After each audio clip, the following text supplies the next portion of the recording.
Gerenụ akụkọ ụwa nke tata bụ Fraịde, abalị 19 n'ime ọnwa Ọgọst afọ 2022 ma bụrụkwa ahịa afọ. Akụkọ ụwa na-abịara gị site n'ụlọ ọrụ American Biafran Veterans Network, ABVet Radio na TV dị na Washington DC nke mba Amerịka. Onye na n'olu ya bụ Omalicha Nwada Igbo. Chezie ntị ka ị nụrụ akụkọ ndị a n'uju ya.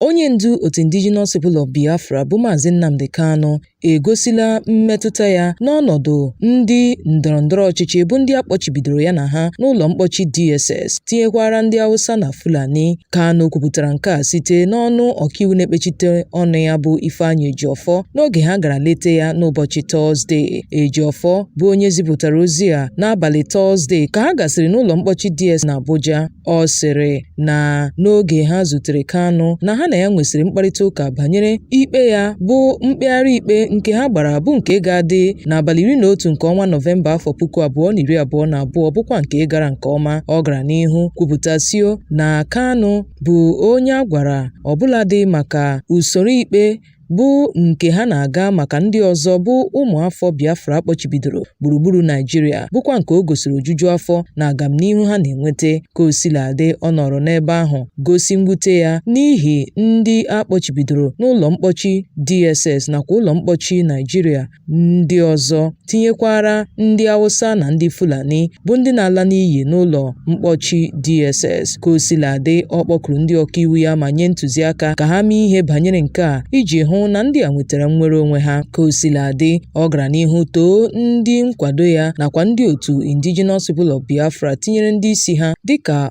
ọ toro ha maka ụzọ udo nke ha ji eme ihe, wee kpọkuo ọhaneze ka ha gaa n'ihu na-ehi ha aja n'ukwu. Ejiofor n'ozi ya sịrị na Kanu bụ nnọọ onye nwere ojuju afọ n'ihi udo nke ịlọghachiri na mpaghara South East, wee kpọkuo ndị otu ya, ndị nkwado ya na ndị na-eso ụzọ ya ka ha jide nke ha ji, tụmadị ndị isi otu Indigenous People of Biafra.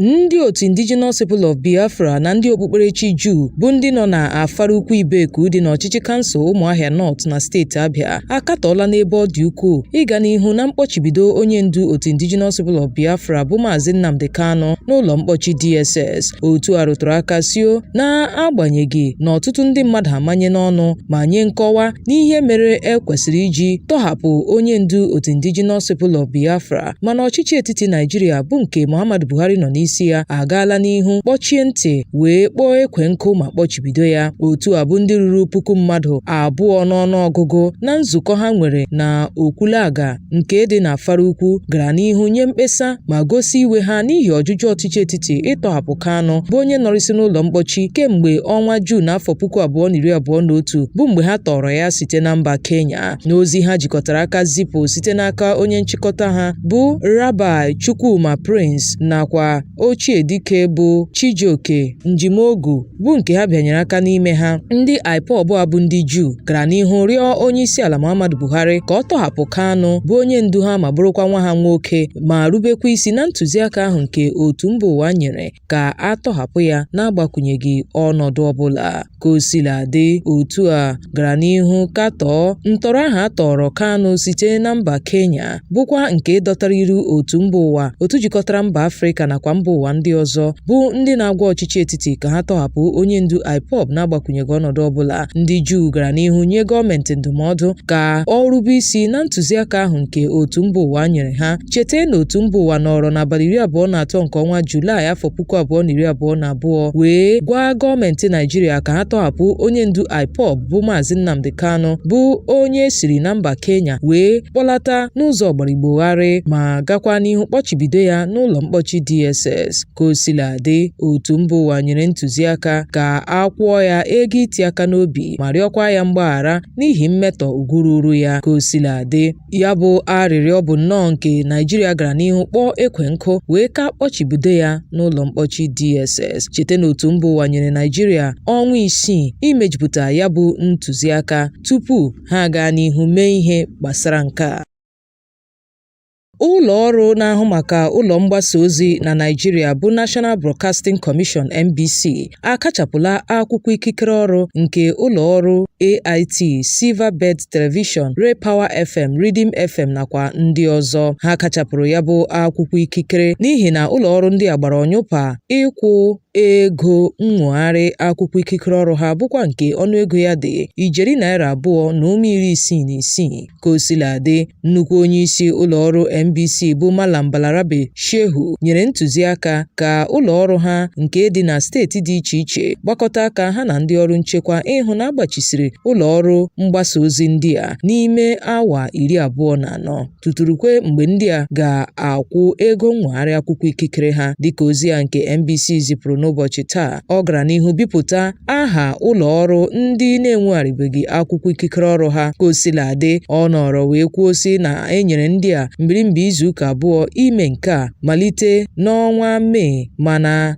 ha agaala n'ihu wee gbaa ọnyụpa ịkwụ ya bụ ego. Dịka ọ sị na ọ bụ nke a kpatara eji wee kachapụ akwụkwọ ikikere ọrụ ha dịka ọ dabara n'akara iwu nke 11 bụ nke hiwere ụlọ ọrụ National Broadcasting Commission n'afọ 2004. Ka o sila dị, ụlọ ọrụ agaala n'ihu kpọkuo ụlọ ọrụ mgbasa ozi ndị ọzọ bụ ndị na-enwegharịbeghị akwụkwọ ikikere ha ka ha mee nke a n'ime mkpụrụ ụbọchị 30 iji wee gbanarị inye ha ntaramahụhụ. Igbo bụ Igbo ndị ọma, chete nke ọma na akụkọ a na-abịara gị site n'ụlọ ọrụ American Biafran Veterans Network ABVet Radio na TV dị na Washington DC nke mba Amerịka. Igbo onye na-arụ ọrụ n'otu ndị agha, Igbo onye agha lara ezumike nka na mba Amerịka nakwa na mba ndị ọzọ gbaa gburugburu. ABVet na-akpọ gị ka ị bịa sonyere otu ahụ. Naanị nyopo ha n'akara nwudide www.abvet.org maọbụ na WhatsApp 202-250-0001. Onye na n'olu ya bụ Omalicha Nwada Igbo. Chezie ntị ka ị nụrụ akụkọ ndị fọdụrụnụ. Ọnwụ egbuola ezinụlọ mmadụ 7 n'oge ha risiri nri abalị. Ebelebe agburu n'ime obodo Dambaza nke dị na steeti Zamfara n'ụbọchị Tuesday bụ abalị 16 nke ọnwa Ọgọst. Ozi anyị nwetara mere ka anyị matasị na ezinụlọ a ngwa ngwa ha risiri nri ọka bụkwa nke ejiri akwụkwọ nri sie nke a maara dịka dambu bụ nnọọ ndị mmadụ 4 n'ime ha nọrọ wee laa mmụọ. Ozi a kọwara sio na di na nwaanyị nke ezinụlọ Alhaji Haruna tinyekwara ụmụ ya ndị nwaanyị 5 bụ nnọọ ndị nọrọ n'otu aka ahụ wee laa mmụọ. Otu onye diketere ezinụlọ ahụ nso bụ Mohammed Kabiru sịrị na mmadụ 4 buru ụzọ nwụọ n'oge ha risiri nri ahụ, ebe mmadụ 3 ndị ọzọ bụ ndị lara mmụọ n'ụlọ ọgwụ ebe ebugara ha. Ka o sila dị, nchọpụta emere gosiri na eliela ndị a nwụrụnụ.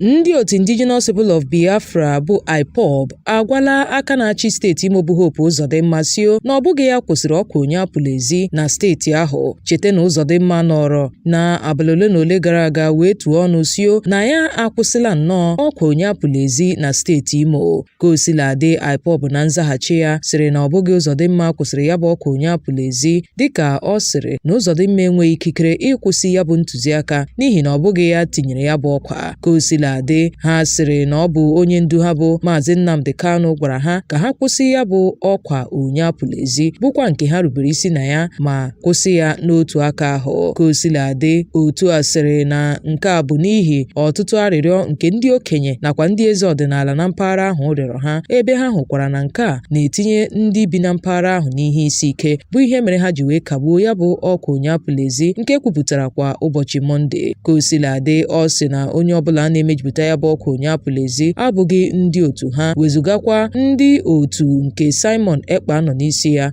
bụkwa ndị ha na ndị ndọrọndọrọ ọchịchị Ọnyakpa eli ozu na-agbakọta aka wee na-emejupụta ya bụ atụmatụ naanị iji wee wunye aja na garị na atụmatụ nnwere onwe Biafra. IPOB sịrị na ọ bụ nnọọ ihe ntọọchị na Uzodimma na-ekwu sio na ọ bụ ya kwụsịrị ọkwa onye apụla ezi na steeti Imo, ebe ọ bụkwa na ọ maara nke ọma na ọ bụghị ya mere nke a.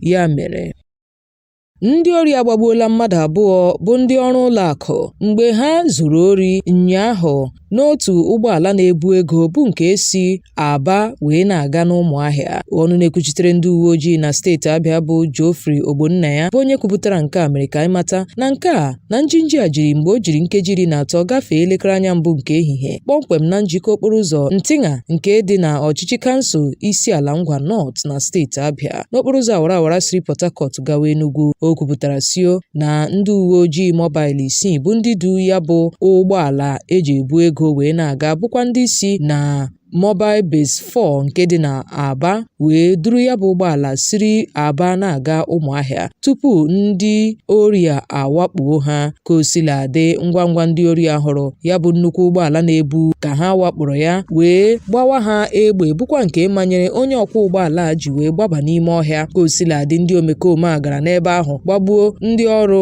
otu onye ọrụ ụlọ akụ ma gakwa n'ihu buru ukwutukwu ego nke a na-amaghị ọnụ ego ya. Ka o sila dị, ndị uwe ojii n'otu aka ahụ gbagbukwara otu onye ori ahụ wee napụta ya egbe AK-47 nakwa mgbe egbe ndị ọ kwajuru n'ahụ. Ka o sila dị, mmadụ atọ